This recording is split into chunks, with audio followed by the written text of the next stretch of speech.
వేసవి సెలవులు, అంతులేని ఆటలు, మర్చిపోలేని జ్ఞాపకాలు. కానీ ఈ సందడి వెనుక మనం గమనించని ఒక నిశ్శబ్ద మృత్యువు పొంచి ఉంది. పిల్లలు మైదానంలో క్రికెట్ ఆడుతున్నప్పుడు బంతి పొరపాటున ఆ విద్యుత్ ట్రాన్స్ఫార్మర్ దగ్గర పడవచ్చు. ఆ బంతిని తెచ్చే తొందరలో ఆ చిన్నారి చేతులు లైవ్ వైర్లను తాకవచ్చు. గుర్తుంచుకోండి, ఆ ఒక్క సెకను ఉత్సాహం జీవితాంతం తీరని వేదనగా మిగిలిపోవచ్చు. ఇక డాబాలపైన గాలిపటాలు ఎగిరేసేటప్పుడు దారం కరెంటు తీగలకు చిక్కుకోవచ్చు.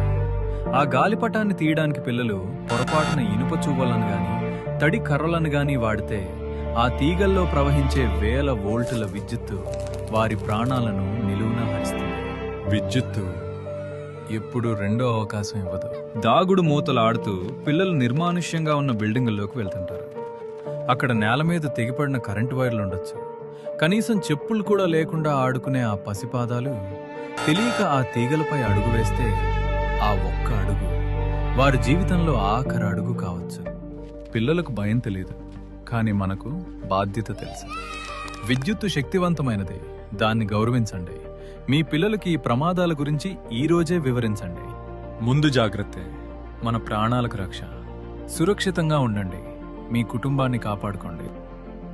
ప్రజా ప్రయోజనార్థం ఏపీఎస్పీడీసీఎల్ వారిచే జారీ చేయబడింది.